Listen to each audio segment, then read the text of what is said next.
Hey friends, Mark Holmes here, and as always, thank you guys for watching, commenting, subscribing, and being part of the Joe Boo Sports Report. Without you guys, this literally does not work.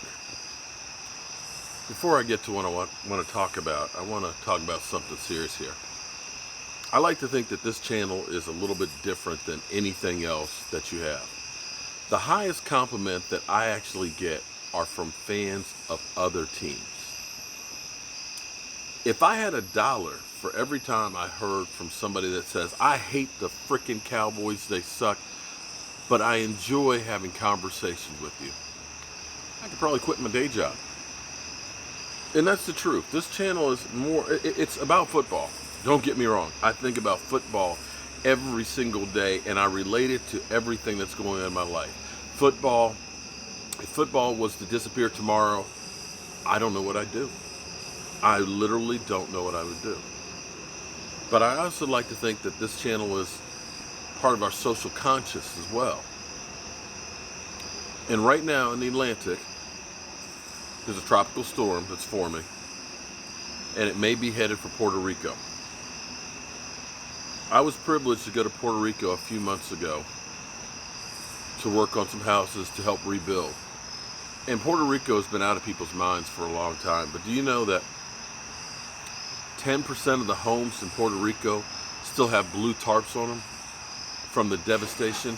Many houses that were destroyed were never rebuilt. Literally, it's like the jungle swallowed them up. And I've made friends in Puerto Rico.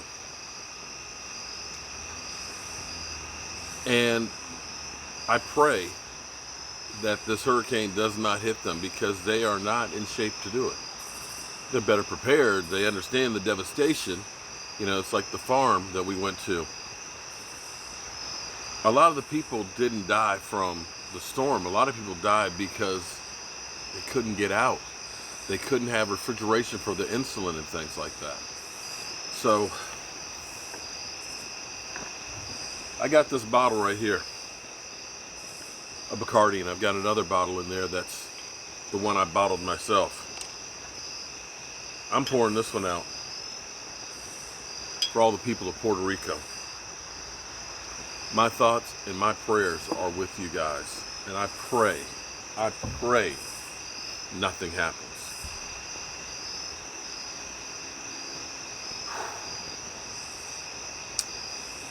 I'm trying to understand something. I understand.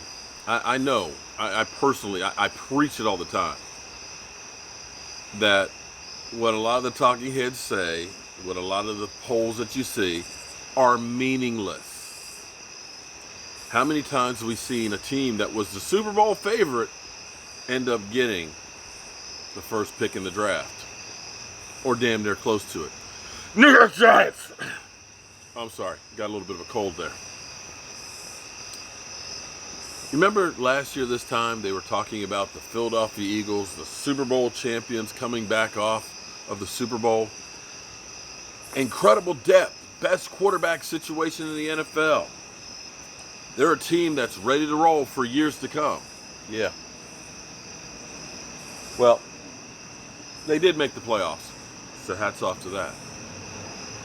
So we got the latest power rankings out, and I'm still trying to understand this.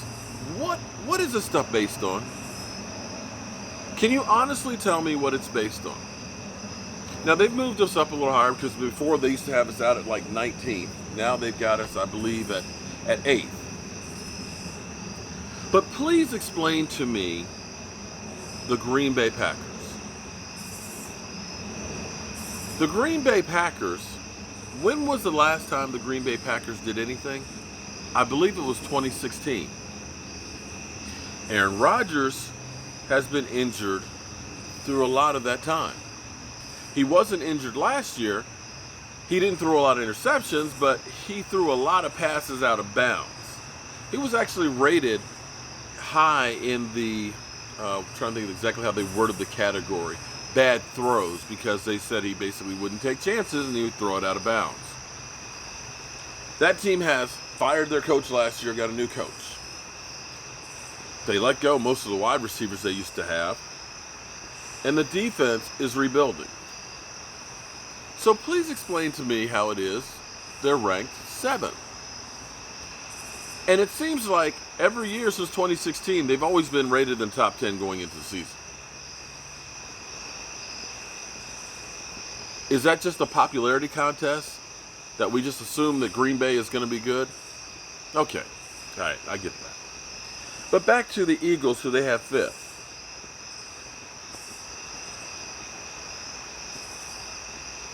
The Eagles weren't the same team that they were in 2017 when they had that last place schedule. Carson Wentz, to me, wasn't the same quarterback he was in 2017. The running game that they had wasn't the same as what they had in 2017. In fact, Carson Wentz was 5-6, I believe. Had a losing record. I believe the Dallas Cowboys beat the Eagles twice last year. Right? Am I wrong on that? Because we went to Philadelphia and beat them.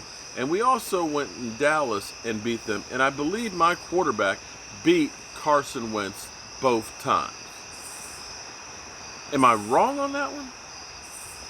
That the Eagles made the playoffs by the skin of their teeth. Right? That they weren't anything special. Right?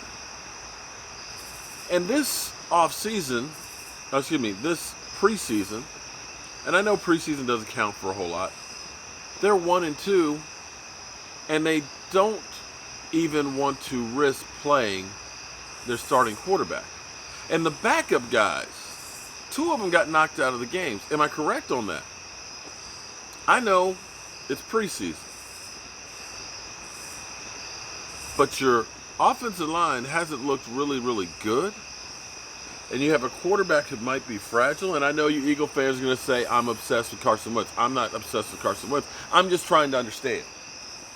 I'm hoping that you guys can educate me on why it is they're ranked so. Because they talk about the depth they have. Oh, the Eagles, they're a deep team. They've got all kinds of players and things. But don't we have a little bit of depth? I mean, I might be wrong. But I'm sitting here looking at our roster right now and thinking about, God, I'd hate to be a coach having to make these cuts right now. I'm sitting here looking at all of the players we have on the defensive line. My God. Our second string could be starters on other teams. Let me say it again. Our second team could be starters on other teams. Taco? A guy who we had given up on? Taco? Who we said was a soft fish taco?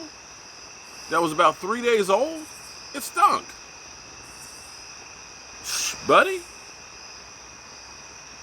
I know it's only preseason, but in the preseason ranking of pass rushers, he's ranked 3rd. In like 63 snaps, he's got like 2 sacks and 5 quarterback hits, 2 forced fumbles. I mean, he's been a one-man wrecking crew.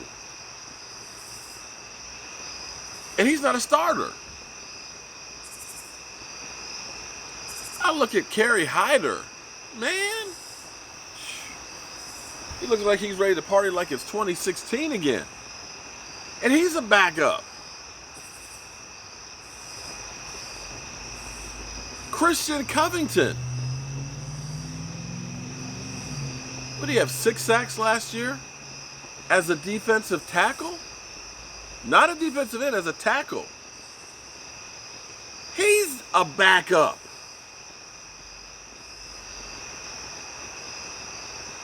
Have you seen the cornerbacks that we've been playing out there, how well they've been playing? Anthony Brown, he's a backup. He's playing pretty good before even Byron Jones gets back. Devin Wilson, you know, he got that interception. He's a backup. Our linebacker, Joe Thomas, who blocked the punt, that guy is a backup. So I'm trying to understand this, and maybe you can help me understand. Do the Eagles really have that much more depth than we have? I don't get it. And as I look at that, I still ask you then, Green Bay.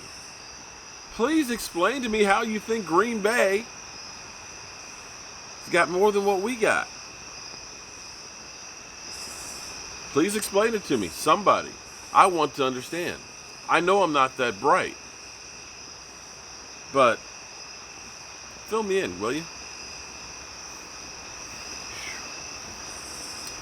I think I'm going to sit out here for a while. I think I'm going to go contemplate life for a bit.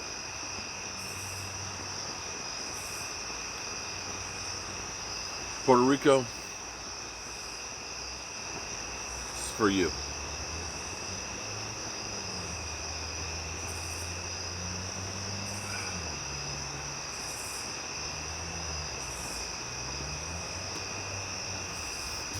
I'll catch you guys later.